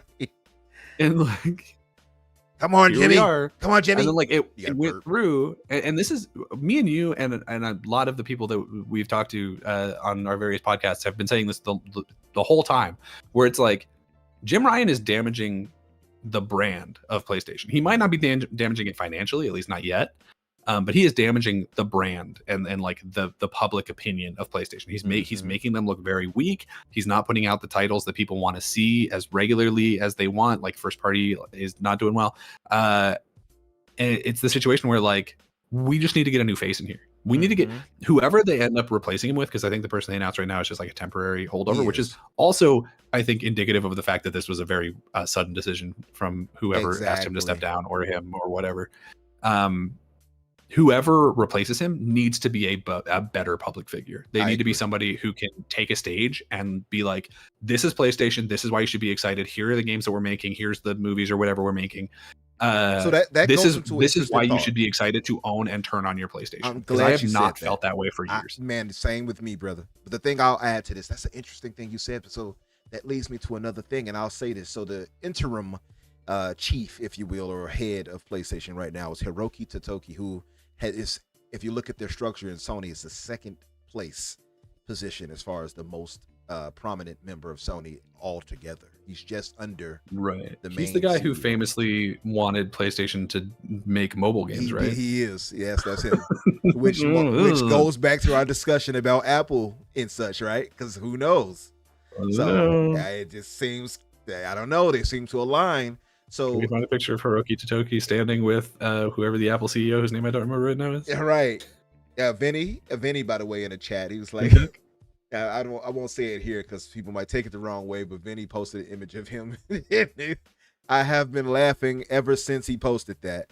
But going back to the game budgets and stuff, I wonder if the games as a service and maybe the overall, to me, lack of vision, maybe from Jim, if that affected their overall when it comes to things. And this is just conjecture. I don't know if this is the case, but I think that PlayStation might not have as much faith in that games as a service titles, especially if they're pouring money into it, because Sony is bleeding from every other area. It's really the games division that's holding them up nowadays. Yeah, their number one source of income is PlayStation. It has been that way for years. For years now, exactly. So Sean Layden, to go back to him, he made a tweet the other day, and so Tech for Gamers made an article called "Capcom believes current game prices are too low." Now, if anybody knows me, I'm like, I'm not paying $70 for a game, right? So now maybe I'm pushed into the wrong way. Maybe I'm looking at it wrong, or as Sean Layden put it, or maybe development costs are too high. He said both. Maybe something has to give because the center cannot hold. So my thinking is the games as a service, because we know they did that because it's a money-making thing with the microtransactions, because that's what they were trying to use it for. And maybe it might work. We never know. But I wonder if PlayStation saw that and was like, they didn't believe in that vision and don't think that's going to pan out. Well, the problem is, so in the old days, the way that they would pay for their huge AAA games is with these smaller AA, like kind of more strange passion projects, and those would come in with extremely low budgets, and they would almost always make more money than they cost because they cost nothing. But during the Jim Ryan era, they shut down like their entire middle tier studios. Like they're basically, like, they haven't shut down Media Molecule. That's, I think, the last one left. But they shut down Pixel Opus. They shut down Japan Studios. They shut down. Was it Gorilla Manchester? Something, I don't know. One of the Gorilla teams that I think was making smaller. I think even maybe VR titles. But like those were the titles that used to come in, and they were like, you could rely on them more often. They would, because they didn't take as long to make. They didn't take as much money to make, and they would come in and they would make money back, and they would help sort of prop up the tent between the tent poles. And that doesn't exist anymore. And I think he was expecting to fill that with games as a service, but he, I don't know, I guess did it in the wrong order, where it's like when you quit your job but you don't have a new job lined up yet, so you're like, oh, I still have to pay rent and I haven't found a new job yet. Right. Yeah, so going to your point before, where you were saying that maybe they can outside of the interim chief here, they can get somebody who's more front facing and more relatable and things, because that's something that a lot of our Hoove brothers unfortunately tried to derive Xbox for. Well, field and team, blah blah blah, they lie, blah blah blah.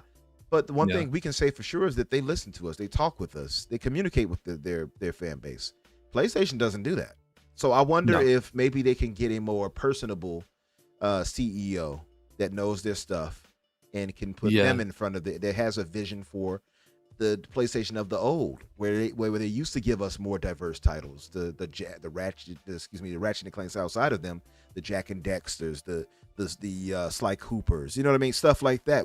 I think PlayStation, absolutely, and I think that PlayStation has been woefully undiverse, and I know that's not really a word, but that's the quickest way I can get to that point, is that they've lacked that creative vision, in my opinion, for a while now, because it's been straightforward business of give us third-party action, over-the-shoulder cinematic games, and I love those. It's not what you're saying, but it's not to say that the games that they're making aren't good. It's just that, like, they're all kind of in the same. I know this is like a thing that gets thrown around a lot, and I don't 100% agree with it, but like they're all very similar games. It's like they said, this is the thing that makes money, and so we're going to do this over and over and over again.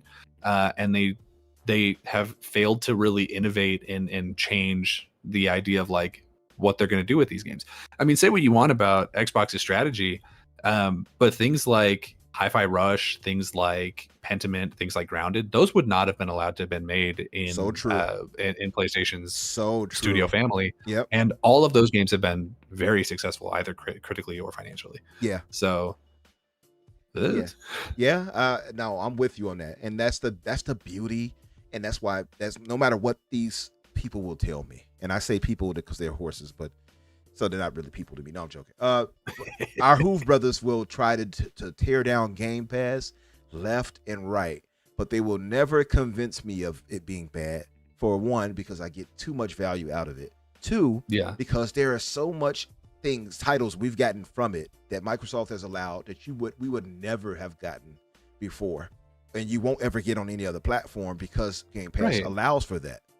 And we keep hearing from developers how great it is for them, right? Mm-hmm. And I think because here, and I said this in my most recent video, one of the things that people really hold against Game Pass and its sort of model is they're like, it wouldn't make sense for a game like Grand Theft Auto 6 to launch day and date into Game Pass. And it's like, that might be true. Microsoft would have to pay to cover whatever sales they thought they were going to lose out for putting it in there, so they would make that money back regardless. But they wouldn't do that because like that's not like Game Pass's whole idea is to extend the life of these bigger games, right? Like that's for really big games, that's what it's for. Is they're able to put in sort of older games that have been out a long time that like maybe you missed the first time around, or older games that are before a sequel comes out, so that they can sort of advertise the new one, or like when sales start to dwindle for their game, they can put it into Game Pass and give it like that new burst of life. Game Pass, literally its entire business strategy for devs outside of Xbox is they can make more money off of a single game, and so a single game can have a longer life, a longer shelf life, and make more money. And that is exactly what Sean Layden and this Capcom CEO guy are saying they need, right? Is there like, this is exactly the future, that if you want to keep getting these big games, this is the sort of thing that needs to happen, is they need to find other ways to get revenue. And if not something like Game Pass where they can get paid to put it in there, the alternative is Jim Ryan's strategy of making them all games as service games that are like really super heavy with microtransactions and all these skins and stuff like that.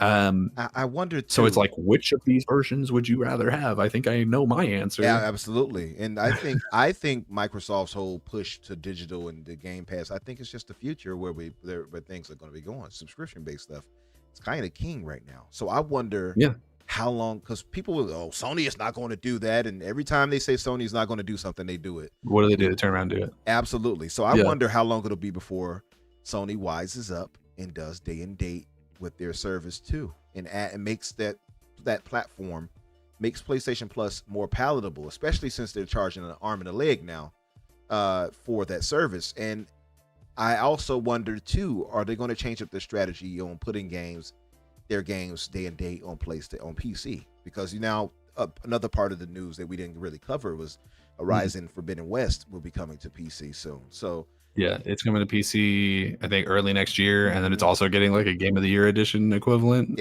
next month. Yeah, so I wonder how if that'll play out differently for them coming forward. I think their timeline is going to get pushed forward depending on how their finances look, right? So because money changes things, and if you all see it, I just changed my difficulty because I was getting my ass handed to me in these space battles. I'm sorry.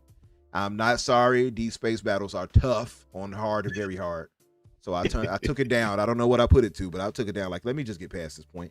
Then I took it back up. But so leading to that, when you were talking about a more personable person and things like that, it led me to think, and I want to get you guys' thoughts in the chat too. Give your thoughts of who you would replace Jim Ryan with. And for you, Danny, who would you say would be the best bet, the surefire bet that, and a person we know of from PlayStation that's really hard. Take over. That's really hard because we don't know a lot of people at PlayStation right now, right? Because they have not been public facing for a very long time. Really, the only people that we know at this point are Herman Holst, Shuhei Yoshida, and I guess Hiroki Totoki. Right.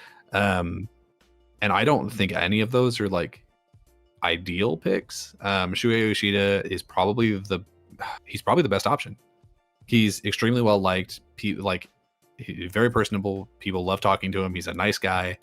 You can put him on stage and people will be happy to see him. And I think that's probably what they need, is they need someone who can at least make the player base feel like they are cared about, which Jim Ryan was never able to do. So I think Shuhei Yoshida is probably the best bet. I mean, Herman Holst is a really good game dev, but I mean, he's been the one who's been in charge of first party studios over at PlayStation since Jim Ryan took over, and like objectively he has not been performing. So I don't know that I would trust him. I don't know why Shuhei got like banished to the indie realm or whatever the hell happened when Sean Layden got fired. Yeah, what happened there? That's a good point.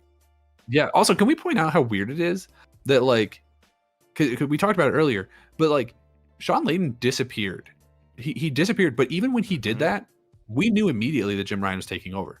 So what is going on with Jim Ryan's departure, where they had to hire an interim guy to like step in for a couple months or whatever while they look for the actual dude? Like what? What happened? That is a good question. I don't know. It's been a lot of hush there. I mean, I guess we've been spoiled on the Xbox side of things, right? Because a lot of stuff we wonder on Xbox side, we get answers for because of some leak or something. Either intentionally or not, we get the answer. Exactly. But and again, it goes back to my whole point where I mentioned on the previous show, like it had not been for Microsoft and Xbox, we wouldn't have anything to talk about in gaming. Microsoft has carried. Let's just be real. So, in whether it voluntarily or involuntarily. Yeah, man, we know so much of the inner workings of Microsoft, and I think that's what also endears us more to them as far as things go too. Because outside of them being personable, we feel like we're more into that because we know what's going on. PlayStation is more of a mystery, and things like Sean Layden just magically disappearing, or like you said, Yoshida being pushed to the side like that and banished more or less is questionable. But we don't have any answers as to why that happened, so we're just kind of left wanting right there. Pretty much everyone who was in a high position at the time of Sean Layden's, like his time in the sun, has either left the company or been pushed to the periphery, right? Because we also had what's his dick, the guy who works for is it Sumo now? No, he works for the company that made Killer Instinct now. Blonde guy, bigger blonde guy. What was his name? Adam Boyes. Okay, yeah. Adam Boyes has left the company. He's now like in the CEO or like somebody high up over at whatever company that is. He's point is he's out of the company. And then Shuhei got pushed off to the side. He's doing indie stuff. A lot of the studio heads are gone. Like Neil Druckmann is taking over Naughty Dog, and Amy Hennig has been pushed out, almost completely pushed out. Herman Holst was in charge of Guerrilla, and now he's in charge of the entire first party thing. And then like the guy over at Sony, Bend, is gone because they told him he couldn't make a sequel to his game, and he got really mad. So he left. Like there's been so much turnover at PlayStation since Jim Ryan took over, where it's like, I don't know if this is the same company anymore. Yeah. Like I don't know. I don't know the people at this company. I don't know who I would want. Right, because Herman Holst, I don't think is the right choice. Shuhei, I don't know his business at all. I know he's a nice guy. That's all I've got for him. Like I don't know if he's actually good at the job. I just know that he's a nice guy. That's a good point. And it's like, is that a reason to promote a guy to like the highest seat in the land? I don't know. I don't think so. That's a good point. Herman would, if I had to choose, I think Herman, just because that's the only what we know, right? Like, he was the head of Guerrilla Games. Like you said, he moved up to being the more or less the Matt Booty of PlayStation, right? He is the now the head of PlayStation Studios. So I wonder, and I think the general consensus on Herman is positive. So I wonder if that will be the better, because they could just use him as the front-facing man. He might not be the only sole person. He could be the guy who talks during the showcases and the state of plays or whatever. I think he's got like a pretty heavy accent, but I don't think that's gonna matter. Yep. Yeah, I mean, he's a face that people would recognize. Like he's definitely a person who could step into that role. I don't know how good he would be at it. Like I have no idea. But I genuinely, like, I don't have a better option. Like I said, Shuhei Yoshida, and I don't feel confident in that. Yeah. I'd be happy for him because I think he's a nice guy, but would he be good at the job? No idea. It's a good question. That's a good point. And we'll kind of wrap it up right there. We don't have to go too much further than that because we're kind of out of time and we need to wrap it up. But folks in the chat, Vinny did give us a generous donation of I don't know what, but I just see a blue screen and a banana. So shout out to our boy Vinny who gave a donation of something, and he wanted his super chat to be acknowledged in the sticker.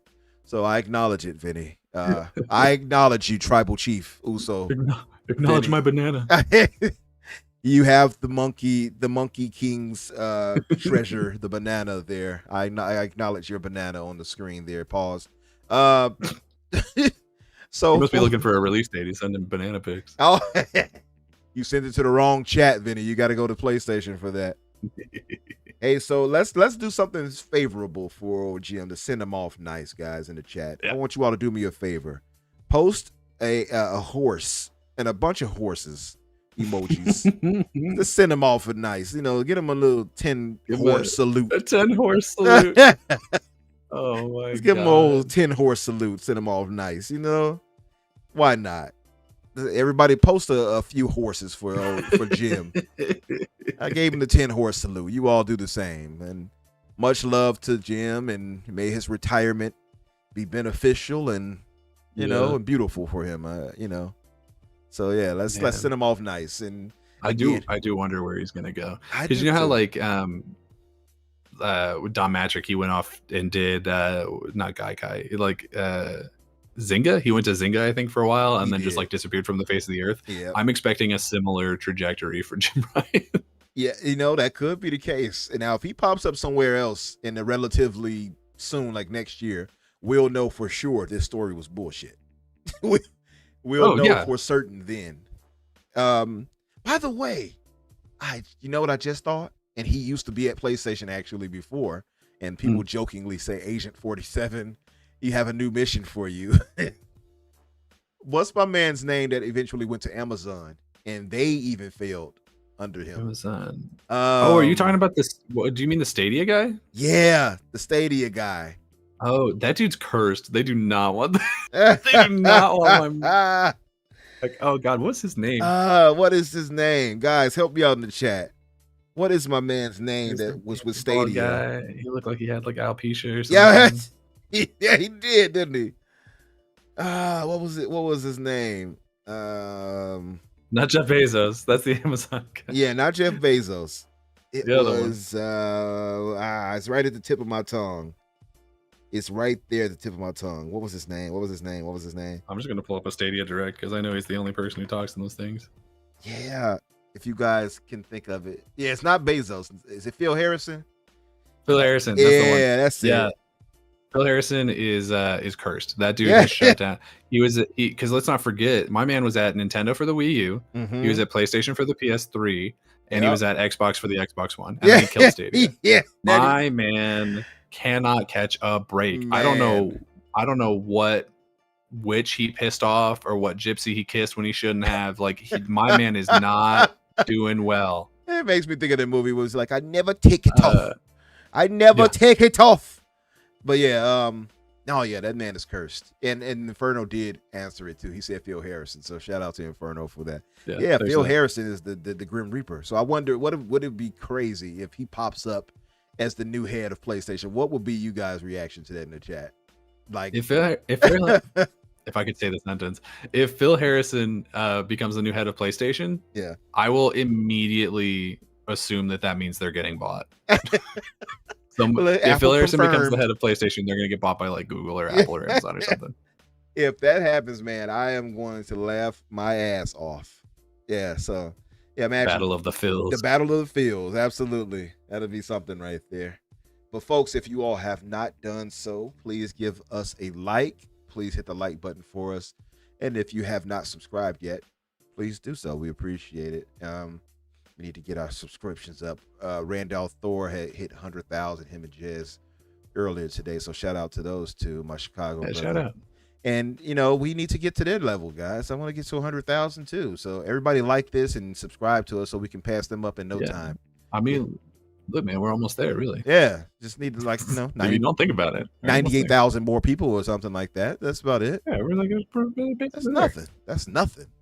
Yeah, look, I'll tell 98,000 of my friends, and you tell 98,000 of your friends, and before you know it, we're millionaires. Absolutely. So you all tell your friends and tell them to tell their friends to friends, and their mothers and fathers and all of them, and pass it along to come and subscribe to us. And tell them if they come here, they get free reign to make fun of Bushido. That might give them a little more incentive. If they ask who that is, just tell them it's maybe we should make that a Patreon tier. You know what? I agree with that. He's an elder in our community that they can deride and make fun of, and they don't have to feel bad about it. So yeah, and also too, I put it in the chat earlier, but also into the description. This is the last week for the Cure Cancer campaign they had going on. So you can see it above the Fix logo here. If you guys are so inclined or feel so inclined and want to donate to that charity, feel free to, like I said, it's in the description. So if you want to do it later or whatever, click on it, do your thing, donate. If you can. Again, I know it's a tough situation out there. We were talking about that a bit earlier. So you might not have it to do, but if you do have it and you want to be giving, please feel free to do so. I think their campaign ends tomorrow, actually, the 29th, if I'm not mistaken. I think that's what Shane was telling us. So shout out to Shane and to Cure on Cancer, the AUS, and everything they're doing there. And so, Danny, man, what will you be up to, brother? You got any new videos coming out or whatever? Are you working on some new stuff? Watching wrestling? Not wrestling. Wrestling. No. Wrestling. There is actually a wrestling show this weekend. It's a Wrestle Dream for AEW, and we're expecting some. Is it No Mercy coming up? I think. No, maybe. I actually don't know what the next what the next WWE pay per view is. I know Survivor Series is the next big one, but I think there's another one before that. I don't remember. But I'm sure I'll watch that too. But Wrestle Dream is this Sunday, and it should be pretty good. The card's looking great. We're expecting some big surprises, which I guess if you're expecting big surprises, it's not that much of a surprise, but whatever. But yeah, no, you can find me on Twitter at Daniel J. McG or at my personal YouTube channel of Daniel McG. Just recently posted a video about how Game Pass works. I'm currently working on a video about sort of why I think PlayStation's first party is coming apart at the seams. But every time that I sit down to do it, something else changes, like Jim Ryan gets fired or whatever. So it's I'm taking a minute on it. But hey, now that my boss has told me that I'm not going to get a raise at work anytime soon, I should double down on myself. So I guess I'll probably get that video out sooner rather than later. There you go. There you go. Yeah. So yeah, much love again, chat. You guys can find Danny's link to his Twitter is also in the description as well. I'm going to expand on that and make it look real classy in our description going forward. I got to put our put our like our game tags and stuff like that and make it spiff it up a little bit in there. I don't want to have us looking shoddy like the podcast that Bushido is a part of or anything, But yeah, and as far as myself, of course, you guys can find me on Twitter X under Infinite Umbra or Umbra Infinite. You'll find me either way. Of course, on tomorrow with Xbox Infinite podcast with Riskit for the Biscuit, Jedi Knight Peter, and our newest member, that blue number, aka Holly. So come by and show us love there. We got some big news, but I'll let Riskit post about it because I know it's really important for him as far as the guests that we got coming, a guest specifically that is coming to the show. Yeah, and again, we'll be bringing some great guests here too as well. Tonight was a perfect way for us to have our own little solo dolo thing going on, and I think it actually worked pretty well. We actually stayed within the 2-hour parameter too, which that's crazy. Yeah, we didn't go until 11 p.m. Exactly, so it worked out. Much love to Mac, by the way, who was going to try to join us, but we had already decided to just do it ourselves. So thanks, Mac, for trying. Yeah, sorry, Mac. We'll have to get you on soon. Absolutely, we got to get you back on. You're going to get passed up by C Money if you don't jump back in, brother, because C Money had a streak. Although C Money's trying to compete with us tonight. Yeah, C Money, what's up with that? We're going to have to take you down. Yeah, we're going to take you down. But yeah, as far as what I'll be up to, I installed Liza P to the Rock Ally. I'm going to be playing that tonight, getting some more gaming time into that. I'm going to try to catch up to my brother Cap. He's like level 50 plus or something like that in Party Animals already. Like days in, literally already level 50 something. I'm like level 20, so he's playing the hell out of the game. And yeah, I'm gonna wrap up the rest of New Game Pluses for Starfield. I'm on the new game, about to hit New Game 2. So yeah, much love to everybody. I'm gonna get out of here. We will talk with you guys later. Be good. Also want to give a shout out to our brother Shooter, who, as we all know, had been going through a few things. I don't want to give too much away to his business, but just a few things he'd been dealing with. So want to send love his way as far as things go. He will be back home in a week, I believe he said. And so just send him love. And if you all have not reached out to him and you know him in the community, definitely reach out to him and send some love his way, because I'm sure he could use it. And that's about it for us, guys. And we will talk with you guys later.